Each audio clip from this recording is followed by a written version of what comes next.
We are at the Go Home show for Psycho Circus. This is episode 53 or 54 of HGC.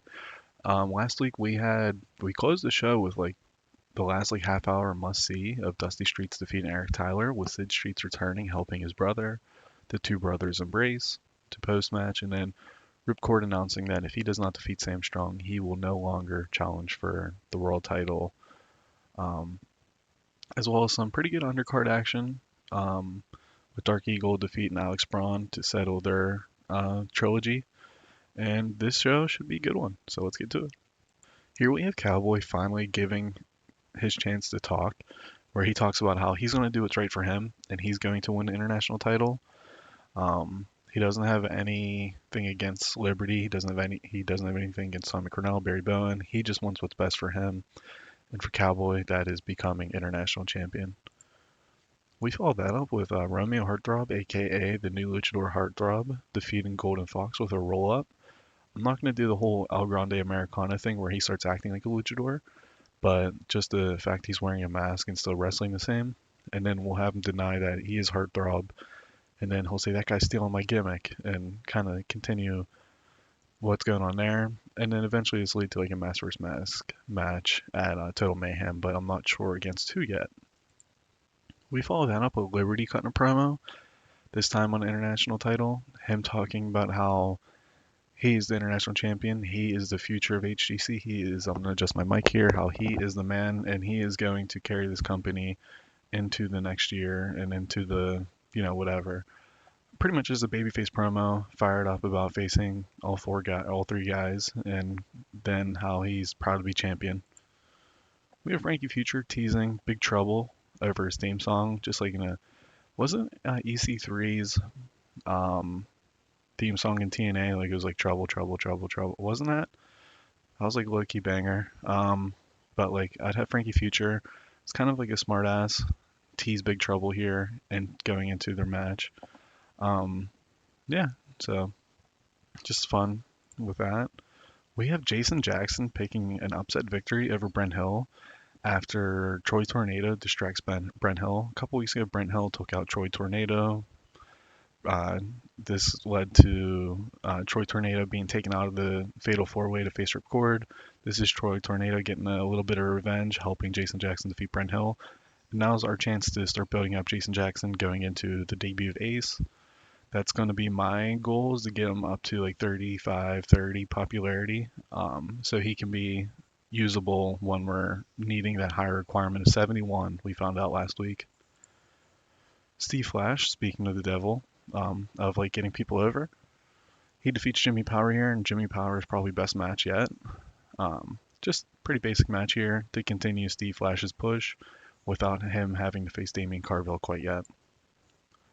We have Eric Tyler promising to take out Dusty and Sid Streets, to take out that family. He doesn't like them. He doesn't believe in them. He is going to be their end.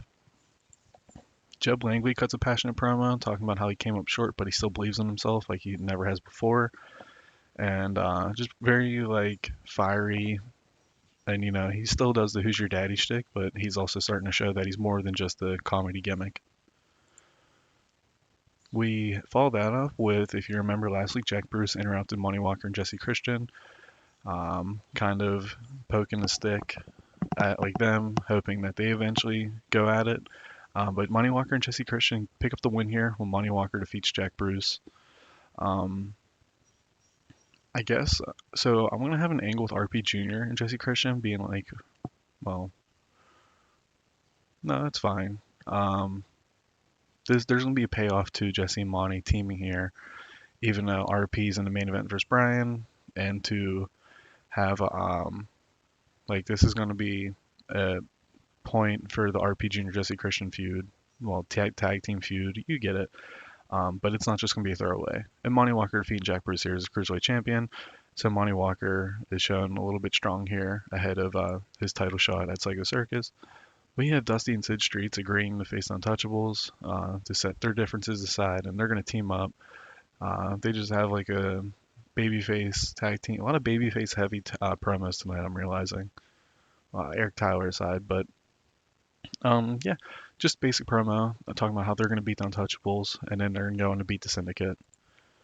And then our main event, oh, it's disappointing. Um, so Brian Vesey versus RP Jr. here ends after Coach Dick tries to get them to stop fighting. And sorry, Justin the mic, but basically Coach Dick's distraction leads to RP Jr. cheating to defeat Brian. Um, so what we'll have is RP Jr. and Jesse Christian versus the Vessies at the pay-per-view. Originally, I was going to do like a triple threat with Demons of Rage, but I felt like this is just good to have a normal match.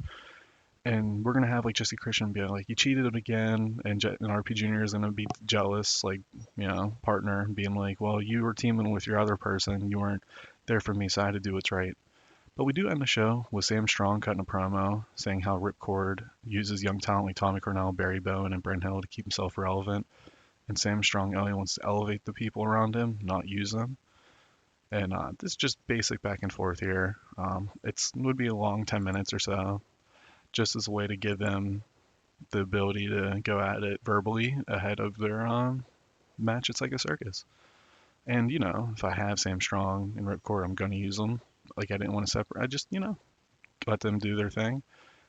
Angle's really hit an overdrive. The Jeb Langley thing. What's impressive about that? That's not connected to a storyline, so that's not being helped by the storyline heat. First, other ones are. Match-wise, it's disappointing, but RP Jr. and Brian Vesey. I think it's gonna be Brian Vesey's worst match of the year. We do turn a profit, even though Sam Strong's on the card. That's huge. But overall, pretty happy with the show. Pretty happy with the angles we've been on the show. It's just a matter of getting people over now, so we can stay strong going into Ace, and then we'll have to bring in a new crop of talent to get over, um, like we did with this crop of talent. Also, after I changed myself to head of talent relations, like I removed that, the backstage hasn't been bad, but here we got Sam Strong causing rifts. So Dusty Streets and Heartthrob are arguing. Oh my goodness. That is, oh God.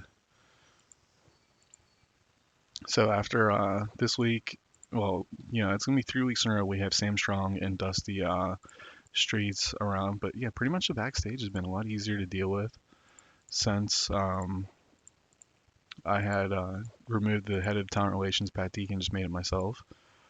We go ahead and defeat SWF here once again, just thanks to the angles, to be honest. They are performing this match-wise, which normally you would expect the opposite. I feel like HGC would be the wrestling company and SWF would be the entertainment company. I'm adjusting the mic here. But yeah, pretty much happy with that. Christian Faith, if he was in the main event, which is a continuous story here, probably would beat us, but for whatever reason, they never put him in the main event. They always do like some random tag match.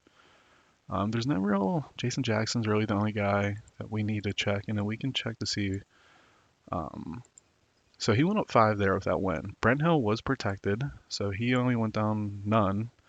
But Jason Jackson went up 5 with that win.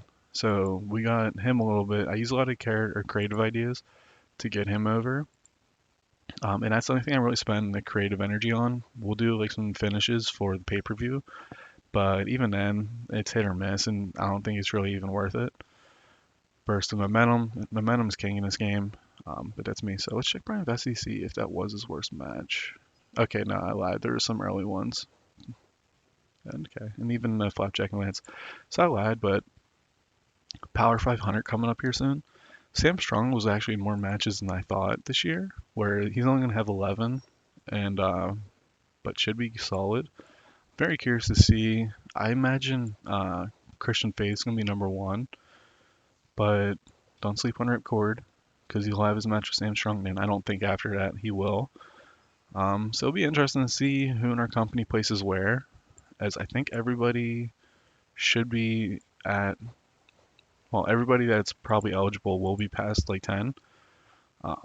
So we'll have to see. But all right, next show is our pay-per-view. Thank you for watching, and I'll talk to you next time.